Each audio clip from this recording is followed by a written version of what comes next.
ഒത്തിരി ഒത്തിരി സ്വപ്നങ്ങൾ സീരിയലിൻ്റെ ഏറ്റവും പുതിയ പ്രൊമോ റിവ്യൂയിലേക്ക് എല്ലാ കൂട്ടുകാർക്കും സ്വാഗതം. അങ്ങനെ വർഷയും വിവേകും കൂടി ഫുഡ് കഴിച്ചുകൊണ്ടിരിക്കുന്നതിൻ്റെ ഇടയ്ക്ക് വിവേക് ചോദിക്കുന്നുണ്ട്, തനിക്ക് എന്നെ പറ്റിയുള്ള അഭിപ്രായം എന്താണെന്ന് തുറന്നു പറയുന്നുണ്ട്. ആ സമയത്ത് വർഷ പറയുന്നത് വിവേകിന് ശ്രീനാഥിൻ്റെ അതേ സ്വഭാവമാണ്. എന്തൊരു പ്രശ്നം വന്നാലും പെട്ടെന്ന് വന്ന് ഹെൽപ്പ് ചെയ്യും.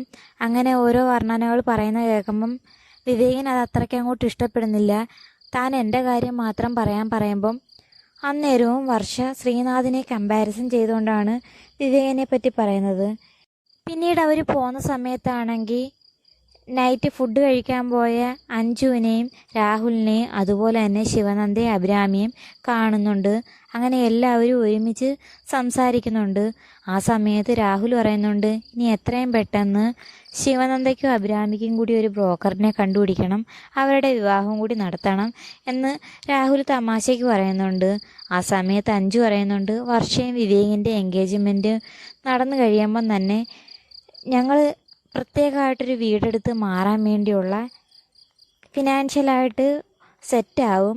കാരണം രാഹുലേട്ടന് ഇപ്പോൾ ഒരു ജോലി ശരിയായിട്ടുണ്ട്, അത് എത്രയും പെട്ടെന്ന് ശരിയാവും, അതോടെ ഞങ്ങളും മാറുമെന്ന് പറയുന്നുണ്ട്. എന്നാൽ ഈ സമയത്ത് എല്ലാവർക്കും ചെറിയ വിഷമമുണ്ട്.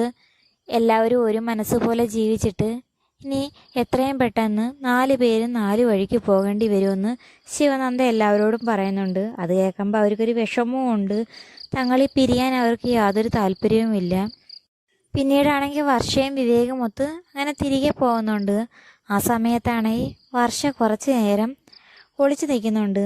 ആ സമയത്ത് വർഷയെ കാണാത്ത കാരണം വിവേകിന് വല്ലാതെ ടെൻഷൻ ആവുന്നുണ്ട്. വല്ലാണ്ട് വിഷമിച്ച് വർഷയെ വിളിക്കുന്നുണ്ട്. പെട്ടെന്ന് വർഷയാണെങ്കിൽ വിവേകിൻ്റെ കാറിൽ നിന്ന് ഹോൺ അടിക്കുന്നുണ്ട്. ആ സമയത്ത് വിവേക് വളരെ വിഷമത്തോടെ ഓടിച്ചെന്ന് വർഷയെ ചേർത്ത് പിടിച്ചിട്ട്, താൻ ഇനി ഒരിക്കലും ഇങ്ങനൊന്നും ചെയ്യരുത്, തന്നെ കാണാതെ കുറച്ച് നേരം ഇരുന്നപ്പം തന്നെ എൻ്റെ ജീവൻ പോയെന്നൊക്കെ പറഞ്ഞുകൊണ്ട് വിവേക് വല്ലാതെ വിഷമിച്ച് പറയുന്ന കേൾക്കുമ്പം വർഷയ്ക്ക് വല്ലാതെ സങ്കടമാകുന്നുണ്ട്. മാത്രമല്ല വിവേകിൻ്റെ സ്നേഹം വർഷ തിരിച്ചറിയുകയും ചെയ്യുന്നുണ്ട്. ഇനി ശ്രീനാഥ് നേരിൽ വന്നാൽ പോലും വർഷയ്ക്ക് വിവേകിനെ പിരിയാൻ വയ്യാത്ത അത്രയ്ക്കും വിവേകിനോട് വർഷയ്ക്ക് സ്നേഹം വന്നു തുടങ്ങിയിട്ടുണ്ട്. അങ്ങനെ ഇനി ശ്രീനാഥിനെ കാണുന്ന സമയത്ത് വർഷ വിവേകിനെ സ്വീകരിക്കുമോ ശ്രീനാഥിനെ സ്വീകരിക്കുമോ എന്ന് കാത്തിരുന്ന് തന്നെ കാണാം. അപ്പം വീഡിയോ ഇഷ്ടമായ ചാനൽ സബ്സ്ക്രൈബ് ചെയ്യാനും സപ്പോർട്ട് ചെയ്യാനും മറക്കല്ലേ കൂട്ടുകാരെ.